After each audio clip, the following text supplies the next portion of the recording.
सभी को राम राम। मैं दीपक कुमार आप सभी का स्वागत करता हूं द आदर्श डायलॉग में। दोस्तों, आप सभी से निवेदन है कि वीडियो को देखिए, लाइक कीजिए, शेयर कीजिए और चैनल को सब्सक्राइब।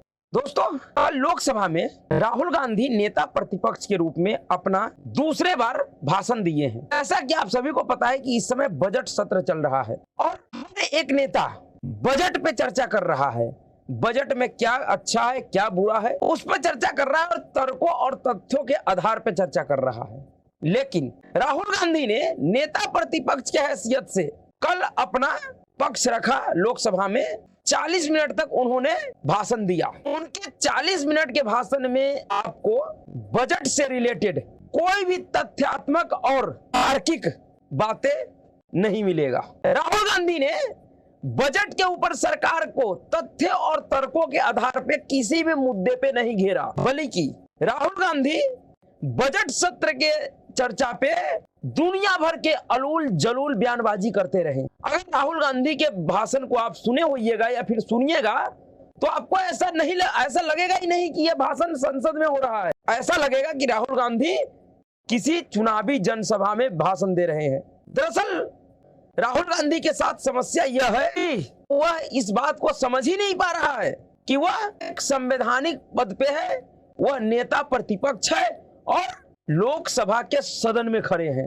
इस बात को लेकर कई एक बार 40 मिनट के उनके भाषण में कई एक बार संसदीय कार्य मंत्री से लेकर और विधानसभा अध्यक्ष ने भी उनको नियम कानून और कायदों के बारे में सलाह दिया कि आपको नेता प्रतिपक्ष की हैसियत से सदन का नियम कानून मालूम होना चाहिए। दरअसल राहुल गांधी का जो भाषण है, राहुल गांधी के भाषण को सुनने के बाद एक ही अर्थ निकाला जा सकता है कि राहुल गांधी अपने उस एजेंडे में लगातार अपने देश विरोधी, भारत विरोधी और समाज विरोधी एजेंडे को लगातार आगे बढ़ा रहा है, जिसके जरिए यह देश एक बार फिर से जातिगत दलदल में धंस जाए। राहुल गांधी और कांग्रेस पार्टी मोदी विरोध में इस कदर अंधा हो चुका है कि वह लगातार इस देश को जातीय विद्वेष में उलझाने का प्रयास कर रहा है। राहुल गांधी के पूरे भाषण का निचोड़ यही था कि वह इस देश को एक बार फिर से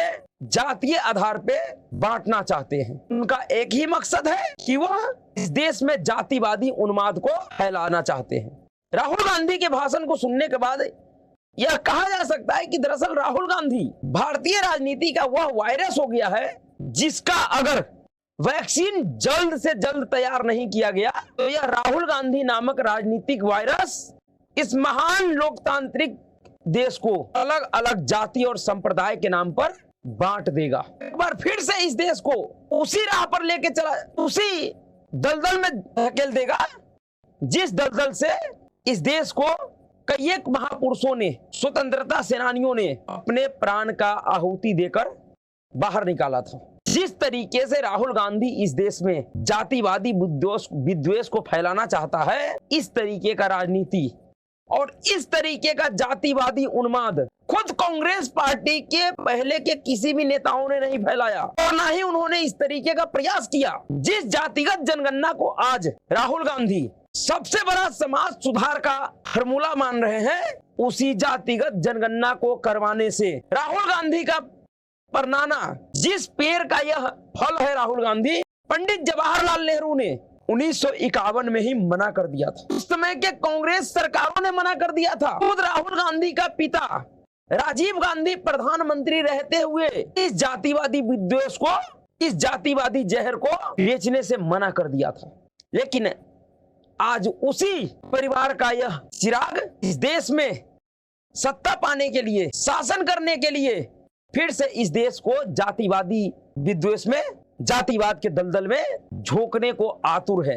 राहुल गांधी का पूरा भाषण सिर्फ और सिर्फ जातिवाद के आधार पे था। 40 मिनट के भाषण में उसने 40 मिनट के उनके भाषण का केंद्र बिंदु सिर्फ और सिर्फ जातिवाद था।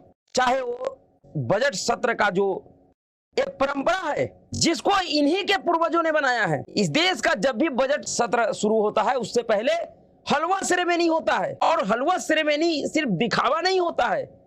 उसका कारण यह है कि जितने भी अफसर अधिकारी जो इस बजट पे काम करते हैं वो सब के सब ऑफिस में ही रहते हैं जब तक ये बजट पूर्ण न हो जाए। वो लोग अपने घर नहीं जाते हैं, उनका खाना पीना हर एक व्यवस्था उनके कार्यालय में उपलब्ध होता है।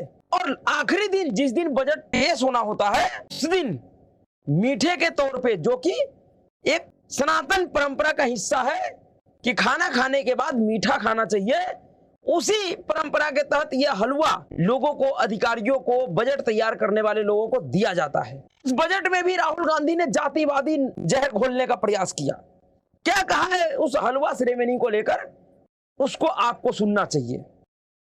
सर ये बट रहा है, परमिशन लेके परमिशन नहीं है आपको। सर मैं ये फोटो दिखाना चाह रहा हूं, नियम के तहत नहीं सर मैं समझाना चाह रहा हूं, नियम के तहत परमिशन नहीं है माननीय। अच्छा सर मैं ये फोटो समझाना चाह रहा हूं सर। इसमें ये जो बजट का जो हलवा है सर ये बट रहा है, और इस फोटो में सर मुझे एक ओबीसी अफसर नहीं दिख रहा, एक आदिवासी अफसर नहीं दिख रहा, एक दलित अफसर नहीं दिख रहा मुझे। ये हो क्या रहा है सर? सर देश का हलवा बट रहा है सर, और इसमें 73% का एक है ही नहीं सर। ये आप लोग हलवा खा रहे हो और बाकी देश को हलवा मिल ही नहीं रहा है।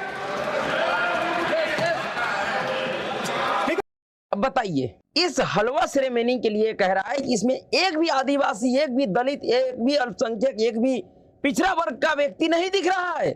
इससे बड़ा मूर्खतापूर्ण बयान नेता प्रतिपक्ष के रूप में मुझे नहीं लगता कि आज तक किसी भी नेता ने दिया होगा।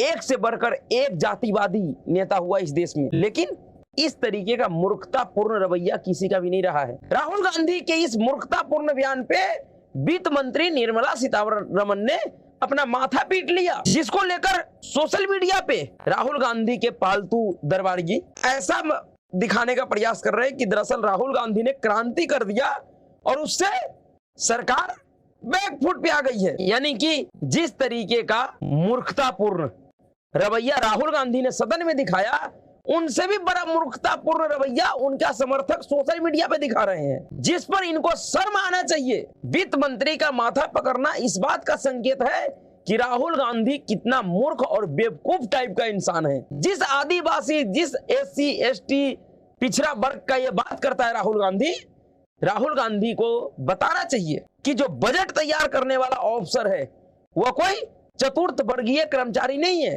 वह सेक्रेटरी और जनरल सेक्रेटरी लेवल के अधिकारी होते हैं। और उस लेवल तक पहुंचने वाला जो व्यक्ति है वह 10 साल या 12 साल या 15 साल पुराने अफसर नहीं है, वह वो अफसर है जिनका भर्ती इनके बाप दादाओं के समय में हुआ था, इनके परिवार के लोगों के शासनकाल में हुआ था, इनके पार्टी के सरकार में हुआ था। और जब इस देश पर इनके बाप दादाओं का शासन था, इनके पूर्वजों का शासन था, इनका सरकार था, 1995 तक यूपीएससी में या IAS कैडर में किसी भी तरीके का कोई आरक्षण कोटा लागू नहीं था। 1995 के बाद आरक्षण कोटा लागू हुआ है। आज जिस ओबीसी ST SC का बातें कर रहा है, उस तबके का अधिकारी इस लेवल पे राहुल गांधी को आज से 10 से 15 साल बाद दिखेगा, जरूर दिखेगा, क्योंकि हर एक चीज का एक नियम होता है। यह बात राहुल गांधी को भी पता है, लेकिन क्योंकि राहुल गांधी का एजेंडा एक ही है कि किसी भी तरीके से इस देश को जातिवादी उन्माद में उलझा दो, इस देश में एक बार फिर से जातिवाद का जहर इतना फैला दो कि हर एक समाज अपने अपने जाति के उलझन में उलझ जाए, अपने जाति से आगे वो कुछ सोच ही नहीं पाए। एक तरफ इस देश का बुद्धिजीवी आपको टीवी पर ये कहते हुए मिल जाएगा कि जाति प्रथा तो बहुत गंदा है, बहुत खराब है, लोग सनातन धर्म, हिंदू धर्म को इसलिए नफरत करता है क्योंकि वहां जातिवाद है। लेकिन उन्हीं बुद्धिजीवियों का जो है राजनीतिक बाप है, वह सदन में खड़े होकर बड़े बेशर्मी से कहता है कि हमें जातिवादी सिस्टम चाहिए, हम जातिगत जनगणना करवाएंगे, हम देश को बताएंगे कि किस जाति का कितना जनसंख्या है। जिस ओबीसी SC ST का यह बात करता है राहुल गांधी, जिसका राजनीतिक एजेंडा चला रहा है, तेलंगाना में इसी राहुल गांधी का सरकार है, इसी कांग्रेस पार्टी का सरकार है। और तेलंगाना सरकार का बजट देख लीजिए, अभी एक हफ्ते पहले वहां का भी बजट आया है। तेलंगाना सरकार ने अपने बजट में SC ST का जो बजट था, जो पूर्ववर्ती सरकार देता था, यानी कि जब तेलंगाना में के चंद्रशेखर मुख्यमंत्री थे, VRS का सरकार था, उस सरकार ने पिछले साल जो SC ST को बजट दिया था वो 21,300 कुछ करोड़ रुपए का था SC ST का बजट। और मुस्लिमों का, अल्पसंख्यकों को जो बजट दिया था पूर्ववर्ती सरकार ने, वह 2500 करोड़ का दिया था। जी हाँ, तेलंगाना का वर्तमान कांग्रेस सरकार, रेवंत रेड्डी की सरकार ने SC/ST का जो बजट पूर्ववर्ती सरकार में 21,300 कुछ करोड़ का था, उसमें 269% का कटौती करके उस बजट को 7,886 करोड़ रुपए कर दिया है। जी हाँ, कहां 21,300 कुछ करोड़ और कहां 7,000। जी हाँ, यह फर्क है कांग्रेस पार्टी के इस SC/ST राजनीति का। और जिस अल्पसंख्यकों को, अल्पसंख्यक का मतलब इस देश में सिर्फ और सिर्फ मुस्लिम होता है, यह सब जानता है। जिस अल्पसंख्यक का बजट पूर्ववर्ती तेलंगाना सरकार ने 2500 करोड़ रुपए का दिया था, उस बजट में 28% का बढ़ोतरी करके कांग्रेस का रेवंत रेड्डी सरकार 3200 करोड़ रुपए कर दिया है। जबकि जनसंख्या के आधार पर अगर आप देखिए तो तेलंगाना में SC/ST का जो जनसंख्या है वह 41% है, जबकि मुस्लिमों का जनसंख्या है वह मात्र 14% है। यानी कि मुस्लिमों से अनुसूचित जाति और अनुसूचित जनजाति का जो जनसंख्या है वह 3 गुना अधिक है। लेकिन बजट में उस समाज को जो मिलता था पूर्ववर्ती सरकारों में, उसमें 269% का कटौती किया है। और जिस समाज का जनसंख्या 14% है, उसके बजट में 32% का बढ़ोतरी किया है। यह असली चरित्र है कांग्रेस पार्टी और राहुल गांधी का। जो राहुल गांधी सदन में खड़ा होकर कहता है कि इस देश में जाति के हिसाब से उनको हक मिलना चाहिए, तो तेलंगाना में जिसका जनसंख्या 41% है उसके बजट में 269% का कटौती, और जिसका जनसंख्या 14% है उसका बजट में 28% का बढ़ोतरी। क्या यह सामाजिक न्याय है? लेकिन कांग्रेस पार्टी का यही हकीकत है। राहुल गांधी जिस एजेंडे के तहत, चाहे मुद्दा कुछ भी हो, भाषण उनको जाति आधारित ही देना है। चाहे आप राहुल गांधी का 3 जुलाई वाला जो राष्ट्रपति के अभिभाषण के धन्यवाद प्रस्ताव पे जो भाषण था राहुल गांधी का, उसको सुनिए, या फिर बजट सत्र पे जो चर्चा हुआ उस भाषण को सुनिए। दोनों ही भाषण में कुछ भी आपको नया नहीं दिखेगा। राहुल गांधी का जो एक एजेंडा है, जातिवादी जहर को फैलाना, देश के उद्योगपतियों को गाली देना, जिन उद्योगपतियों के घर पे अभी कांग्रेस पार्टी और राहुल गांधी के पाला हुआ बड़ा से बड़ा दलाल ठुमका लगा रहा था, पत्तल चाटने गया था, पूरा इंडी अलायंस का कुनवा उस अंबानी के दरबार में पत्तल चाटने के लिए गया था अभी 10 दिन पहले। आज उसी अंबानी अडानी को राहुल गांधी सदन में चोर और लुटेरा बता रहा था।